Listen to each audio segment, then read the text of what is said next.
"Hey, let me tell you a story." They called him the Fisherman, not because he caught fish, but because he knew where the quiet ones sat. Men who didn't want company. Men who liked silence, stars, and the taste of warm liquor at midnight.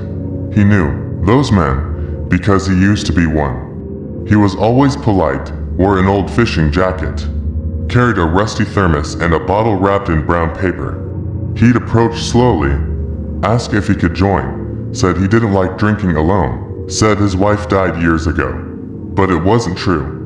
There was no wife, just the bottle and the river. They always let him sit. You don't turn down a quiet old man with a story and a bottle, especially not near the water.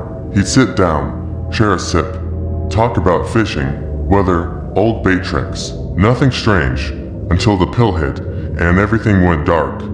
When they woke up, they weren't by the water anymore. They were hanging, naked, a meat hook deep in the muscle of their shoulder.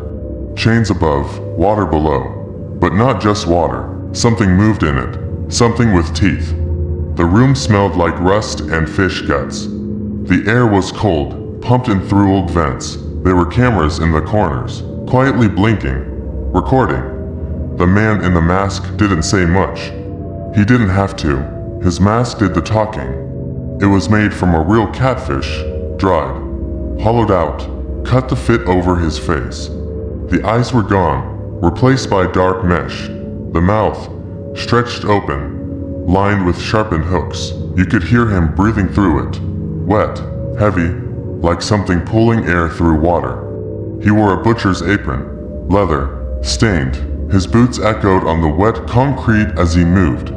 One hand on a switch, the other holding a notebook. He watched them, measured them, waited, and then he pressed the button. The hook creaked, the chain moved, the body swung forward, over the edge, and dropped into the tank. The splash wasn't loud, but the thrashing was. Water exploded, screams followed. The fish didn't wait.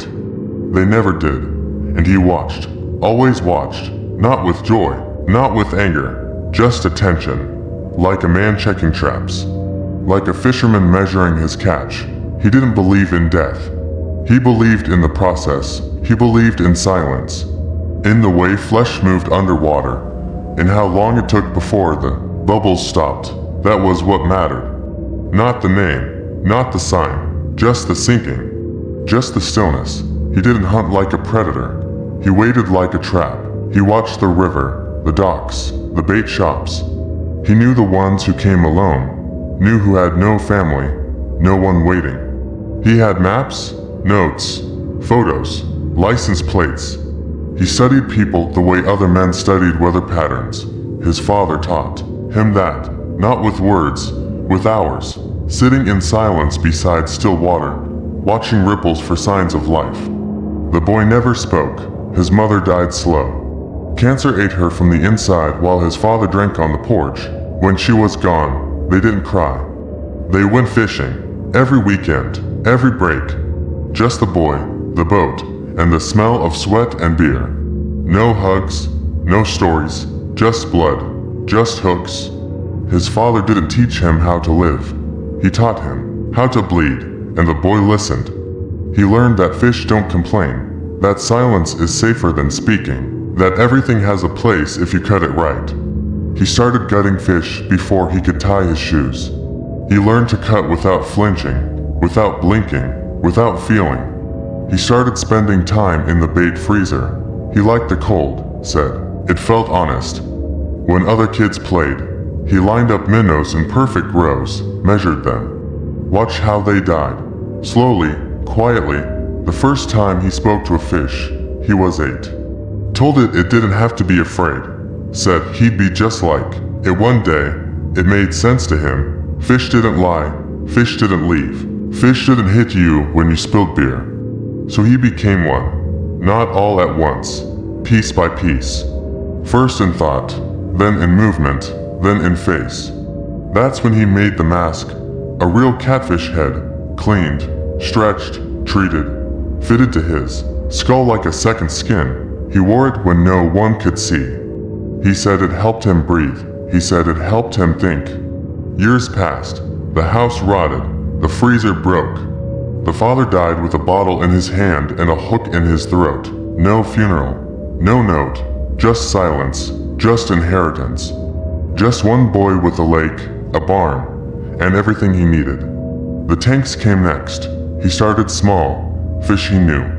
Then ones that bit. Then ones that shredded. He tested them. Fed them things the river wouldn't miss. Birds, cats, roadkill, then bigger, then louder, until only people made them truly hungry. He kept records, timers. He wanted precision, control, clean death. But only after the chaos, because the thrashing was the point.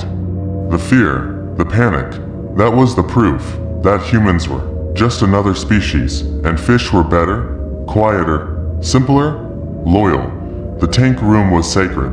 Stainless steel walls, hooks gliding on ceiling rails, pumps humming in rhythm, cold light, wet floor. No talking, just breathing, just water, just hunger. He never rushed. He said the river didn't rush. So why should he? He stuck to patterns. Friday nights, remote docks, quiet lakes. The kind of places where self-service dropped and no one remembered your name. That's where they fished. That's where he found them. Always with a bottle. Always polite. Always ready to sit down and make it feel like nothing bad could happen. He knew how to look harmless. The beard helped. The slow voice. The fishing stories, he had plenty. Most of them fake. But no one questioned a man who sounded lonely. People trusted loneliness. It made them feel safe. That's when he struck. Never with violence, just with chemistry. One pill, sometimes two. Strong enough to drop a man, not strong enough to kill. He needed them awake later. He wanted them to see the truth, that they weren't at the top of anything. That when the blood hit the water, they weren't gods, they were meat. One man, a mechanic, started to wake up early.